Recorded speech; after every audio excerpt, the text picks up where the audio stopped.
So we're talking about the three phases of change. Do y'all care if I go through them with you really quick? I'll give you an abbreviated version. And so as everyone's trying to figure out these really intellectual conversations of AI and technology and different business models, I think that for me it's very apparent. And this is what I want everybody to realize for several reasons is that you're not alone, right? But I want you all to understand what we've been going through in the phases of these changes that really starts off seeding in fear.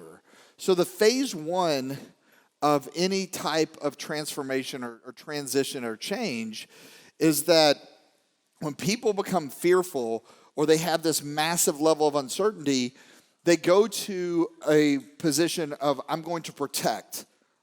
I need security.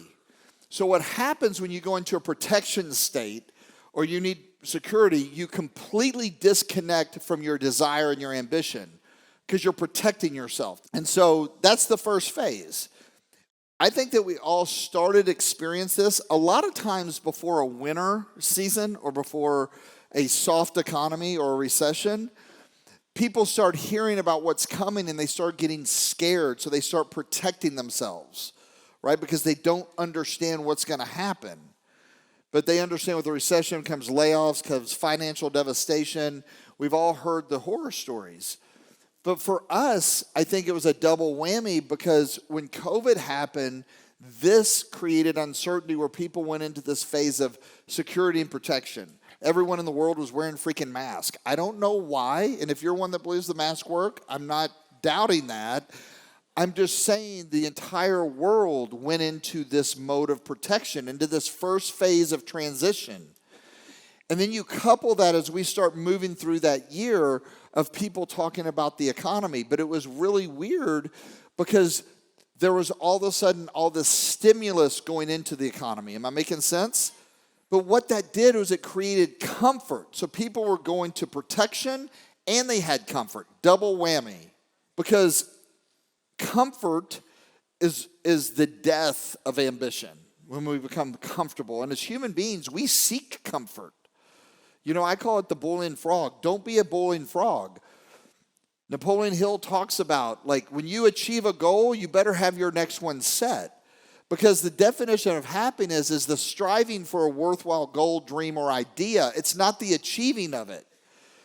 So a lot of times when people accomplish something, if they don't have something else another benchmark set, they find themselves miserable. Because after they accomplish it and they hit the pinnacle, now what? So that's the first phase. And so what happens here is people disconnect from ambition. And we saw that happen along with stimulus. So for us as a company and for our industry or for just direct retail, is it boomed. The entire industry boomed because people were at home protecting themselves and had free money to spend and they were comfortable. So consumers bought more than they've ever bought before. Does this make sense? So it was this false sense of growth. As a company, we experienced it, right? Usually at the time when COVID hit, our company had built this massive foundation in the first 5 or 6 years. We were ready to go on our growth curve. We hadn't hit it yet. We still haven't. But that was a false sense of growth. We thought we were hitting it. But what it was just a movement of money into the marketplace, but it wasn't real growth based on real leadership, real dynamics of market expansion. So that's the first phase. But then what happens is people go into phase two. Right now, we're in phase two of transition in the world. And phase two is this place of coping. See, what people in phase two do is we all look for how we cope, how we become content and comfortable in the place that we are because we're disconnected to ambition. So for some people, they get off the grid. For others, they sell everything they have. For others, they find ways to cope and be content on where they're at. But they're still disconnected to ambition because their ambition is the driving force and is a catalyst for them to break through a new level. They're not driving. They're not driven because you can't be coping and driven. I believe that those tools are magnificent for us in life. We have to have those because there's going to be some things that we have to learn how to breathe through, that we're going to have to learn how to cope with. But we can't live there because if we live there, as an entrepreneur, as an economy, as a world, then we become the boiling frog. I want you to imagine if I gave you a frog and a pot of water and said, cook this and make me frog stew. What do? You turn up the boiling water, you boil it, you put the frog in. What happens to the frog? Pops out. So the only way to cook a frog, or for some of us we are the frog, is you take the pot of water and you make it lukewarm like a bath water. How many of you like taking baths? Nice warm baths. Do you feel cozy and content in your bath, yes or no? Comfortable in your bath? You're content. And so that's what you do with the frog. And he's too content to get out of it because it feels so good, and then you slightly turn it up over the next 3 hours to a boiling point. By the time it gets to the boiling point, guess what you have? Frog stew. He never knew he was being cooked. For a lot of people, that is their life. They get content at one stage of their life and they stay there. And then they look back when they're 60 and go, where did it go? What did I do? I had all this potential and I just left it there. They were the boiling frog. And so, I thought this would be great at Epic. How many of you were at Epic? If you're at Epic, raise your hand and say, aye. Epic is epic. It's one of my favorite events of the year because it's a time that we celebrate. We celebrate all the successes. We get a vision for the future. And we always have some really cool people that come in for Epic. This year, I thought it would be great to bring Jay Shetty in. And how many of you know who Jay is? Raise your hand and say aye. So Jay is this guy that he is the ultimate Zen master, right? I mean, he is. He's the guy that went and lived with monks. You all know who Jay is. And when you hear him, I can't talk like him, but you all know what I'm talking about. I wish I talked like him sometimes. So I thought this would be great to get Jay to come in and talk because we're in this phase, in this stage of coping. And man, he is trending because he's teaching everyone how to cope. So I get on the phone with Jay the week before the event. He goes, Brian, what do you want me to talk about? In his London voice. I can't do it. And I said, you know what, Jay? I want to mix it up a little bit. He goes, okay, sure. I said, I want you to talk about the entrepreneur that you are. I want you to talk about how hard it is to do what you've done in your level of intensity and your level of focus because you're a fucking beast and no one sees the beast behind the personality. Because you can't get where he went to without intensity. You can't get where he went to without a catalyst to break through, with a level of focus with attached to your ambition, without a burning desire to do more, be more, create more, give more, experience more. And I said, I want you to talk about that. Yeah, I think that's great, Brian. I can do that. I said, but I really want you to do it. He goes, I will. He said, because you can do both. And it's two different energies to get you two different places. So I'll never forget, he was up on stage and he called out to all of you. He said, I want you to repeat after me. He said, where people go is they get complacent or content, and contentment leads to complacency. Everyone say contentment leads to complacency. Let's say it again. Contentment leads to complacency. This is what Jay did to everybody, just like that. I thought it was cool. That's cool. And complacency leads to crashing. You want to know how to not to crash? Don't become content. And when people crash, they go into a victim mode of blaming, shaming, and justifying of why they're crashing. They never want to take on the responsibility. But this is predictable patterns. But at the end of the day, in phase 2, this is where the world is. And in phase 2, we're still disconnected to ambition until we go into phase 3. And phase 3 is when we're sick and tired of being sick and tired, where our backs are against the wall, we become driven because most of us, we have to, and we reconnect to our ambition. This is the sweet spot of where people are going to be in the next 6 and 12, and for some people say the next 5 years. As this dark or this winter happens, it can be your winning season.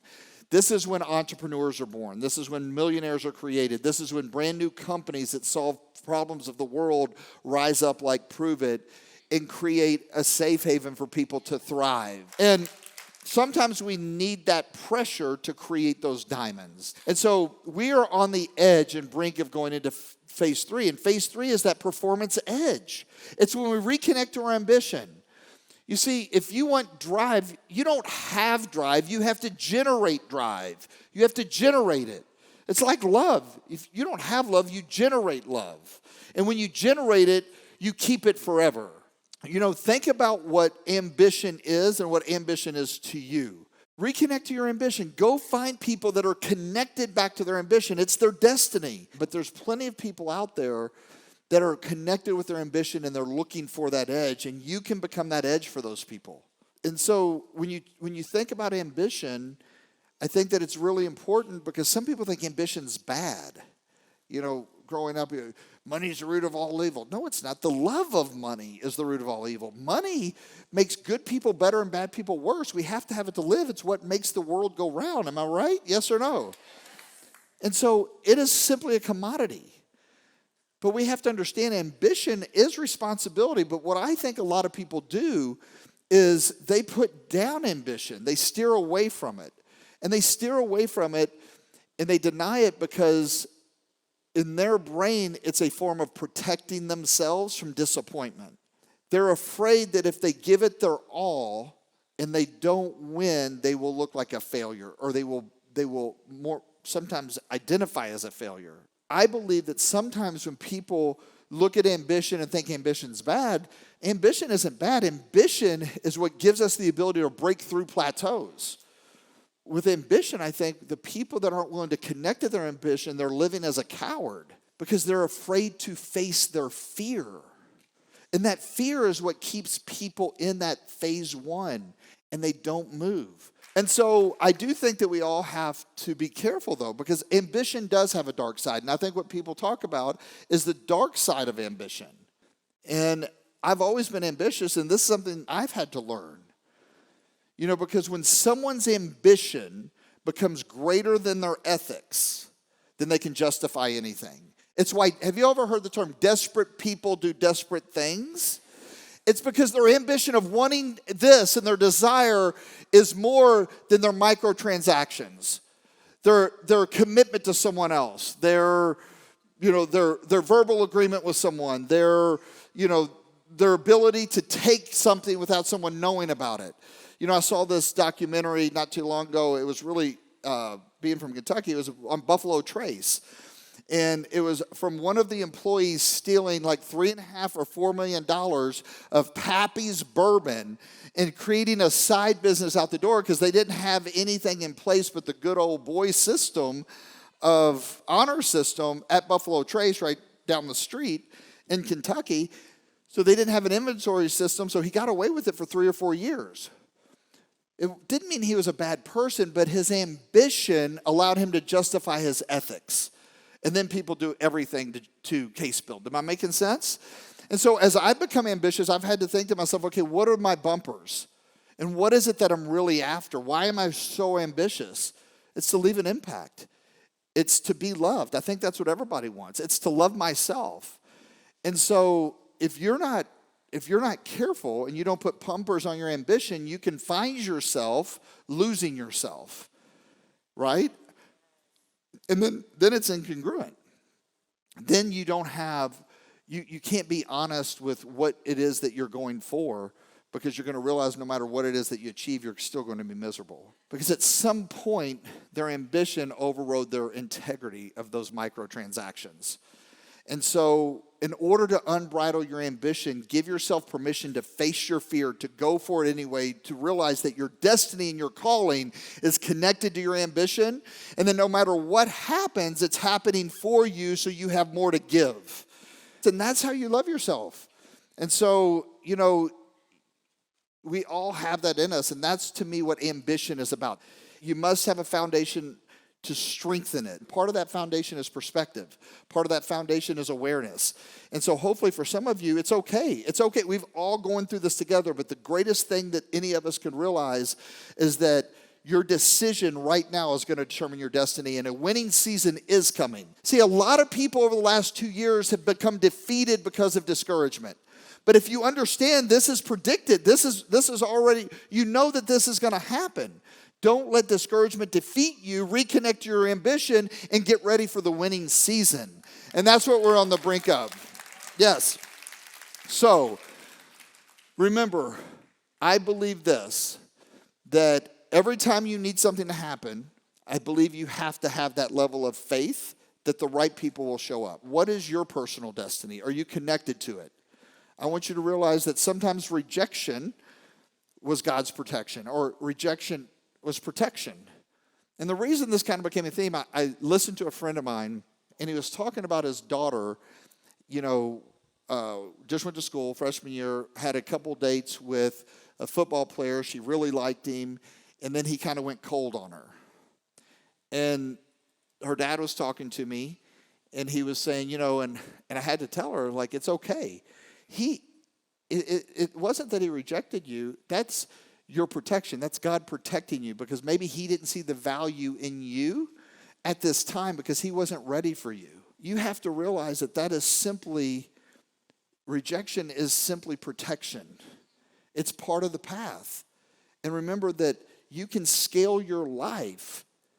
And that's what we're all doing. You can scale your life based on how you scale your belief and scale your faith.